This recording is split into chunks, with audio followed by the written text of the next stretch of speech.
اور پھر بعد میں کہا جی ہمارے استعفے منظور کرو، ہمارے استعفے منظور نہیں ہو رہے، یہ ظلم ہو رہا ہے، ظلم ہو رہا ہے، ظلم ہو رہا ہے۔ پھر جب استعفے منظور ہوئے تو پھر بھنگڑے ڈالنا شروع کر دیے، خسروں کی طرح ناچنا شروع کر دیا۔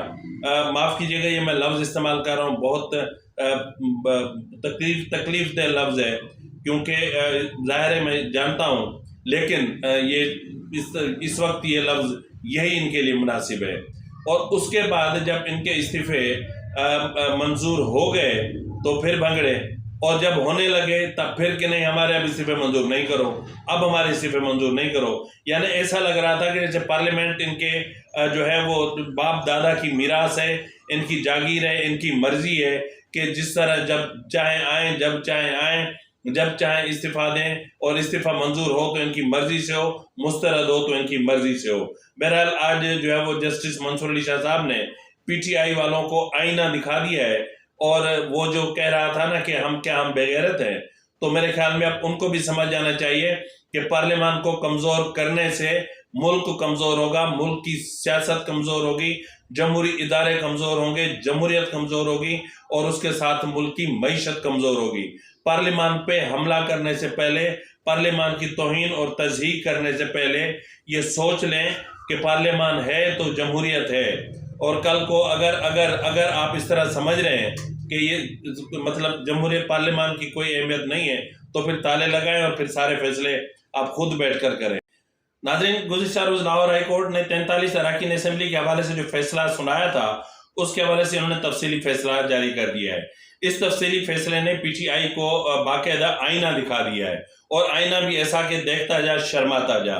یعنی کل انہوں نے پروپیگیٹ کیا، نہ صرف پروپیگنڈا کیا بلکہ ان کو تھوڑی سی بھی جو ہے وہ لحاظ شرم نہیں تھی کہ وہ سیدھا پارلیمنٹ پہنچ گئے کہ جی ہمارا جو ہے وہ ہمیں عدالت نے کہا ہے کہ آپ پارلیمنٹ جائیں، اور ہمیں ڈی نوٹیفائی کر دیا گیا ہے۔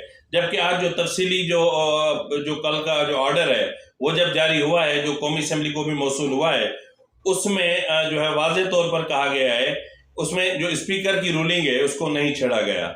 ہاں البتہ جو ہے وہ الیکشن کمیشن کو ہدایت جاری کر دی گئی ہیں کہ جب تک یہ ڈیسیژن 7 مارچ تک، میرے خیال میں کہ 7 مارچ تک جو ہے وہ یہ جو ان کو ڈی نوٹیفیکیشن کرنے، جو ڈی نوٹیفائی کیا گیا ہے اس کو معطل کیا جائے، تاہم جو ہے وہ باقی جو فیصلہ ہے وہ جوں کا توں ہی رہے گا، اور وہ جو تفصیلی فیصلہ اس وقت آپ کے سامنے ہوگا۔ اور اس کے علاوہ جو اس اپنا قومی اسمبلی کی طرف سے جو موقف سامنے آیا ہے، اس میں جو کہا گیا ہے وہ بھی اس وقت آپ کی اسکرین پر ہے، آپ دیکھ سکتے ہیں، جس میں کہا گیا ہے کہ جی اسپیکر کا جو موقف تھا اس کو درست قرار دیا گیا ہے، کیونکہ ان کے استعفوں کے حوالے سے جو بھی کیا گیا وہ آئین اور قانون کے مطابق کیا گیا، اور اس میں کوئی بھی غیر آئینی عمل نہیں کیا گیا شامل۔ تو اس لیے اس کے حوالے سے جو بھی پروپیگنڈا کیا جا رہا ہے یا کیا گیا، بہرحال وہ ٹویٹ آپ کی نظروں کے سامنے ہے، آپ ملاحظہ فرما سکتے ہیں۔ ناظرین، گزشتہ روز آپ نے دیکھا ہوگا کہ سابق اپنا صدر عارف علوی سابق وزیر اعظم عمران خان سے ملنے کے لیے زمان پاک تشریف فرما ہوئے، جی گلے شکوے دور ہو گئے، جی رنجشیں ختم ہو گئیں، استعفوں کے معاملے ختم ہو گئے، دونوں شیر و شکر ہو گئے، کمال ہو گیا جی، کمال ہو گیا۔ ذرا ویڈیو دیکھیں نا کہ کیسے دونوں کے جو ہے وہ دانت اتنے بڑے بڑے نظر آ رہے ہیں، اتنے خوش ہیں کہ ہم نے کس طرح حکومت کو پریشان کر رکھا ہے، ہم نے کس طرح ایک سسٹم کو ہم نے پریشان کر رکھا ہے، کیسے ہم نے جو ہے وہ تباہی مچا رکھی ہے، ان کو ذرا برابر بھی لحاظ نہیں ہے کہ ہم نے کیا کر رکھا ہے۔ ناظرین، عارف علوی، میں مسلسل کہہ رہا ہوں کہ عارف علوی ایک تو ایوان صدر کا جو غلط استعمال کر رہے ہیں، غیر آئینی استعمال کر رہے ہیں، اور عمران حکومت کے خاتمے کے وقت آرٹیکل 6 کے مرتکب ہو چکے ہیں، اور اس کے بعد متواتر جو ہے وہ ووٹ آف نو کانفیڈنس کے ذریعے وجود میں آنے والی حکومت کو گرانے کے لیے سب چیف آف آرمی اسٹاف، یعنی اس وقت سابقہ چیف آف آرمی اسٹاف اور سابقہ وزیر اعظم کے بیچ میں سہولت کاری کا کردار ادا کرتے رہے۔ پھر جب اسٹیبلشمنٹ چینج ہوئی، وہ جو ان کے سہولت کار اپنا بلکہ ان کے جو سرپرست اعلیٰ تھے، جنرل باجوہ، جنرل فیض، جب وہ پورا ایک گندگی کا ٹوکرا وہاں سے نکلا، اس کے بعد جب ایک نئی رجیم آئی جو دعویٰ کر رہی ہے کہ ہم اے پولیٹیکل ہیں، تو اس کے بعد بھی ان کے ساتھ پھر مراسم بڑھانے کی کوشش کی گئی. پھر عارف علوی صاحب کے اختیارات کا، ان کے منصب کا، ایوان صدر کا غیر قانونی اور غیر آئینی استعمال کرنے کی کوشش کی گئی. اور اس وقت بھی میں اکثر کہتا ہوں کہ جو ہے وہ آئین میں ہر چیز واضح ہے، آئین موجود ہے. آئین کے آرٹیکل 47 اس کے سب سیکشن جو ہے وہ 1 2 3 4 5 6 یہ آرام سے آپ پڑھ لیں. اس کے بعد آپ کو اندازہ ہوگا کہ یہ صدر جو ہمارے لیے مسائل پیدا کر رہا ہے، جو جمہوری راستے سے وجود میں آنے والی حکومت کو غیر مستحکم کرنے کی سازشیں کر رہا ہے، اس کو کس طرح راستے سے ہٹایا جا سکتا ہے اور اسی طرح ہی ایک جمہوریت اپنا راستہ لے سکتی ہے اور جو ہے وہ خود کو اسٹرینتھن کر سکتی ہے. بس صورت دیگر جو ہے وہ یہ سازشیں ختم نہیں ہوں گی، یہ سازشوں کے سلسلے چلتے رہیں گے. ناظرین، جاتے جاتے میں آپ کو بتا دوں گا کہ زمان پارک کے باہر ایک شخص کو گرفتار کیا گیا جس کے پاس پسٹل تھا. ناظرین، یہ کہا جا رہا ہے کہ وہ پی ٹی آئی کا کارکن تھا. پی ٹی آئی کا کارکن تھا تو وہ مسلح کیسے تھا، اور کیا ان کو خدشہ تھا کہ عمران خان کو پولیس گرفتار کرنے آئی ہے اور یہ ان پر کیا فائرنگ کرنے کا ارادہ رکھتے تھے، یا لا انفورسمنٹ ایجنسیز پر فائرنگ کا ارادہ رکھتے تھے، یا پی ٹی آئی کے روپ میں عمران خان کے قتل کا ارادہ رکھتے تھے. تو بہرحال جو بھی ہے اس کی تحقیقات ہونی چاہیے. اس کے علاوہ ناظرین، زمان پارک کے باہر جو پی ٹی آئی کے جو کارکنان نے جو اپنے باپ کا راج سمجھ کے اور سڑک پہ تمبو لگا رکھے ہیں اور وہاں پر ایک جو ہے وہ محفل جو ہے وہ رقص چلتی ہے اور محفل موسیقیاں چلتی ہیں اور وہاں پر پیچھے سٹے لگتے ہیں اور منرل واٹر کی باٹل میں کچھ اور ڈال کے رات کو پیا جاتا ہے، اور برگر فیملیز کی جو لڑکیاں اور لڑکے ہیں ان کے لیے انجوائمنٹ کا ایک پورا سسٹم وہاں پہ بنا ہوا ہے. تو وہاں کے وہ یہ علاقہ عوام کے لیے اس معاملے پر وہاں کے جو مقامی لوگ ہیں، اور تو کسی نے زبان نہیں کھولی، البتہ ایک بچی ہے انہوں نے زبان کھولی ہے. ذرا کیا کہہ رہے ہیں ملاحظہ فرما لیں. اچھا جی، میں ویڈیو بنانا نہیں چاہ رہی تھی مگر تھوڑا سا مزید آگے آئے ہیں تو یہ ہم بدلیں گے تو بدلے گا پاکستان کے نعرے جو ہیں وہ سنائی دے رہا ہے. میوزک پراپرلی پیچھے چل رہا ہے اور شدید ٹریفک بلاک ہے. اس وقت ہم زمان پارک کی جو نہر ہے اس کو کراس کرنے کی کوشش کر رہے ہیں اور آپ یہ دیکھیں کہ بڑے بڑے کنٹینرز لگا کے اپنے ڈی جے چل رہے ہیں یہاں پر اور لوگوں نے اپنے دھرنے یہاں پر دیے ہوئے ہیں. میڈیا کی گاڑیاں یہاں پر کھڑی ہوئی ہیں اور مین شارع جو ہے ہماری جو کہ ہر جگہ پر جانی ہوتی ہے، کالجز بھی ہیں، یونیورسٹیز بھی ہیں، لوگوں کے گھر بھی ہیں، ہاسپٹلز بھی ہیں، سبزی منڈی بھی ہے، پھل منڈی بھی ہے، مطلب ہر جگہ جہاں بھی جانا نہر سے گزر کے جانا ہے. اور یہ مارکیٹنگ چل رہی ہے خان صاحب کی یہاں پر اور لائٹیں شائٹیں چلا کر یہاں پہ باربیکیو ہو رہا ہوگا میرے خیال سے، دیگے شیگے، کیونکہ لاسٹ ٹائم جب میں آئی تھی یہاں پہ دیگے بن رہی تھی انٹرٹین کرنے کے لیے. تو یہ خان صاحب کی جو زمان پارک میں ان کا ماشاءاللہ ڈیرا ہے یہ چل رہا ہے یہاں پر. اور یہ عیاشیاں جو چل رہی ہیں پوری پاکستانی عوام کو، انہوں نے نا، میں کیا گندے الفاظ بولوں کہ انہوں نے اپنے شوقوں کے لیے یہاں پر دھرنے دیے ہوئے ہیں. اور کون سی سیکیورٹی ہے بھائی، یہ کون سی سیکیورٹی ہے؟ کوئی مجھے بتائے گا اس کو کون سیکیورٹی کہتا ہے؟ پورے پاکستانی عوام کو، پورے لاہور کو آوازار کر کے اللہ اللہ کے آپ لوگ ڈیک لگا کے بیٹھے ہوئے یہاں پر. یہ آوازیں سن رہے ہوں گے آپ لوگ. میلہ بیسکلی یہ خان صاحب ان کے مرشد ہے اور ان کا یہ میلہ چل رہا ہے. مرشد جو ہے وہ یہاں پر ڈیرے ڈال کے بیٹھے ہوئے ہیں. سیکیورٹی ہماری یہاں پر موجود ہے. کسی نے ایمرجنسی میں جانا ہو، کوئی ایمبولینس ہو، کوئی معاملات ہو، کوئی کچھ نہیں کر سکتا ہے بیکاز خان صاحب یہاں پہ زمان پارک میں بیٹھے ہوئے ہیں. کرتوتے ایسے کیوں کرتے ہیں کہ آپ کے جو گرفتاری کے وارنٹ ہیں وہ چلے ہیں، اور اگر چلے ہی ہیں آپ کے نکلے ہیں گرفتاری کے وارنٹ تو بھائی جا کر آپ دیکھیں نا معاملات کو سورٹ آؤٹ کریں، نہ کہ اس طرح سے آپ ہلہ شیری سے یہ کرتوتے کریں. آپ یہ حالات چیک کریں، پورے سڑک بلاک ہے، پوری نہر بلاک ہے اور نہر کو ایسے سجایا ہوا ہے جیسے ان کی ووٹی ہے. یہ لٹرلی اس کو دھولنوں کی طرح سجایا ہوا اور دھولا جو ہے خان صاحب کو بنا کے نہر کو مطلب پیش کیا جا رہا ہے. اور یہ سارا معاملات دیکھیں، یہ جی یہ مین انٹرنس ہے جہاں پہ دیگیں بن رہی ہوں گی اور لوگ جو ہیں وہ. ناظرین، یہ عوام کے لیے ایک مشکل پیدا کر دی گئی ہے، عوام کے لیے مستقل ایک درد سر بنا لیا گیا ہے.